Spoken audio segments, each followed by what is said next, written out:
Finally, chapter 16 of Think and Grow Rich. The Devil's Workshop. Sounds ominous. The Devil's Workshop is basically the seventh ghost of fear.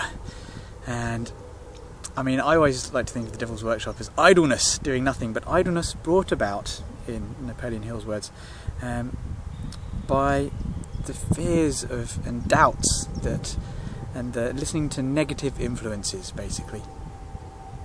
Now, this puts me in mind of a story. I can't remember if I originally read this in a Napoleon Hill book or not. And it doesn't really matter how you put the story, but basically, say it was Hitler in hell, and the devil is thanking Hitler for all his hard work, and he's showing Hitler around his most dangerous devices and introducing him to the most devious people in history. And he shows him all the weapons that have been created. And Hitler says, "Show me your most devastating weapon." And he goes past nuclear bombs and all kinds of horrible, horrible devices. And he takes him to this room. And he says, in this room is something worse than anything you could possibly ever imagine. It's more destructive than an atomic bomb, more destructive than a neutron bomb. And Hitler opens the door, and in the middle of the room, on a little podium, sits a little wooden triangular block.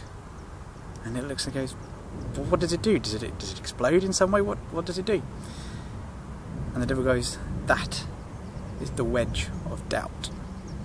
The doubts that creep into people's minds and has stopped so many great people from achieving so many great things because they doubted themselves. And this is very true.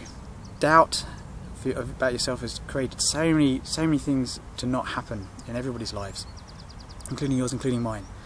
This is why you have to surround yourself with people who encourage you to think for yourself, but encourage you to get on and succeed and do things. This is why it's so important to have a mastermind group.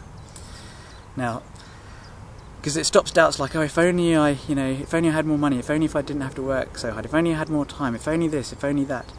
Everybody who's achieved greatness has basically had so many things against them, and they've found a way around it.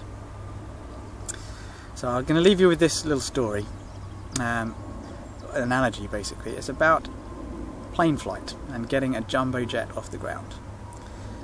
And this also applies to the decision-making chapter and quite a lot of other chapters in the book. Now, say you want to take off and you're the pilot in charge of the plane, but you want to test the waters. So what do? Do you just put the throttle on the plane a little bit to go at 10 miles an hour to see if you take off a little bit? Do you just put it halfway to see if you go a little bit faster to see if you'll take off then? No, the pilot knows that the only way that the plane is going to get off the ground, that momentum's actually going to happen, is by going full throttle straight from the word go, so that it can build up to maximum speed, and only then will it take off, once it's committed to going at full speed and taking off. So what I want you guys to do now is get rid of that wedge of doubt, and I want you to commit, and I want you to get all in with us at the Internet Wealth Initiative. Or get it all in with something, and tell me about it. Get back to me, tell me what you're all in with, tell me what you're committed to doing, tell me what you are doing.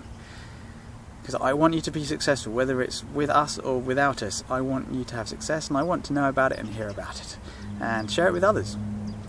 So click on the link, get all in with the Internet Wealth Initiative, because we want to help you succeed and we want you to get more of this. So stay tuned for more bonuses and exciting thoughts and ideas.